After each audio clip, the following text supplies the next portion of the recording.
4. Ito po si Joey Light Trax 3. Good for newborn up to 4 years old and up. Okay, kasi proven and tested na po ito sa pamangkin po namin na 10 years old, 25 kilo, 3.5 to 4 feet. Okay, so kaya ito po yung mas nire-recommend po namin pagka medyo chubby na si baby, around 25 to 30 kilo. Okay, so close to light new condition, already ready to use na po siya. Okay, so ito po yung details po niya, one by one. So yung canopy, wala po siyang faded, walang discoloration. Ayan, adjustable din po yan. Ito yung peekaboo. Okay, so meron siyang zipper dito sa side. Para kung gusto niyo pong full canopy, ayan. Okay, so makikita niyo po si baby po dito dahil net type po or mesh type po yung likod po niya. Okay, so kapag pinold siya, ayan. So ito is extension canopy, pwede niyo i-fold na ganyan kung hindi niyo gagamitin. Okay, so sa pad po niya, okay rin po siya, wala rin faded, walang discoloration. As you can see, malapad po siya. Okay, kapag hiniga natin, ganyan po siya pag nakaupo, pag hiniga. Ayan, sa likod ina-adjust. Ayan, and then angat nyo po ito para mas mahaba po siya. Okay, so sa pad niya or sa harness, 5 harness po yan, safe na safe si baby, wala po yung putol. Okay, meron din po siyang pad, ayan, kompleto. Okay, and then regarding po sa front handle, ayan. So kapag toddler na si baby, kapag literal na mataba na po siya, pwede nyo tanggalin po yan. Left and right, click nyo lang po dito, and then angat po. Ayan, okay. So kapag uupo po ito, dito sa dalawang side, may pinipress para maibaba. So ito po yung pinaka footrest niya. Okay, so gulong niya, okay na okay yung gulong. Yan, light new condition yung gulong, may spike pa as you can see. Easy to maneuver, nag-swivel.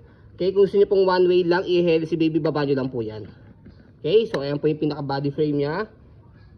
Ayan, pati sa right side, ayan po yung details.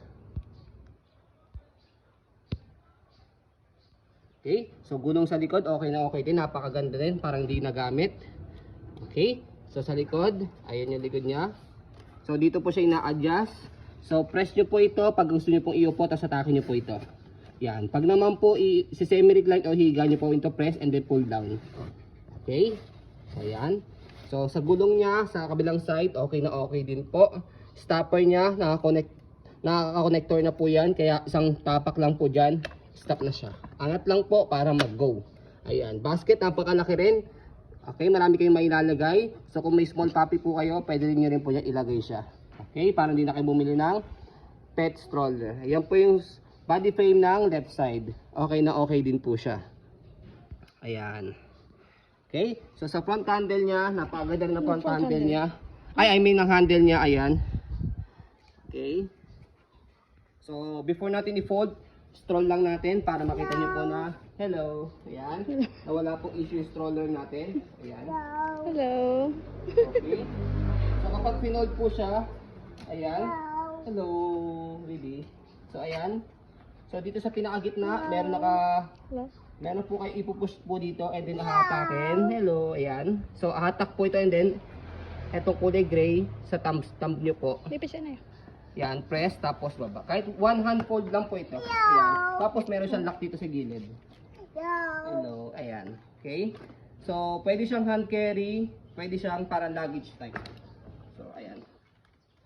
Okay, kaya hindi kayo mahihirapan, bit-bitin. Ayan. Sa pag-open, napakadali lang siya. Kumbaga, can stand alone din po yan. Ayan, natatayo mag-isa. Aayusin nyo lang po yung pag-tayo niya. Ayan. Okay, so kapag ka-open po ninyo, hello baby, itong lock sa gilid, bukan nyo lang po siya, and then bukan nyo lang po. Ayan. So, napakadali lang po siyang i-open sa i-fold. Ayan. So, again, ito po yung nire-recommend po namin sa mga baby po na mabibigat, especially mga around 25 kilo pataas po. Okay, so bibigyan ko na po kayo ng sample. Ako 67 kilo. So, trusted ako dito sa stroller na to kasi testing ko din siya kapag nakasakay ako. So yan. Okay, so 67 kilo ako, 5.7 feet. Ayan. Okay, so ayun po, as you can see, very details po kami mag-video. Kasi ang shop policy po namin, no refund, no exchange, what you see is what you get. So ayun po, maraming salamat. Have a nice day and God bless po.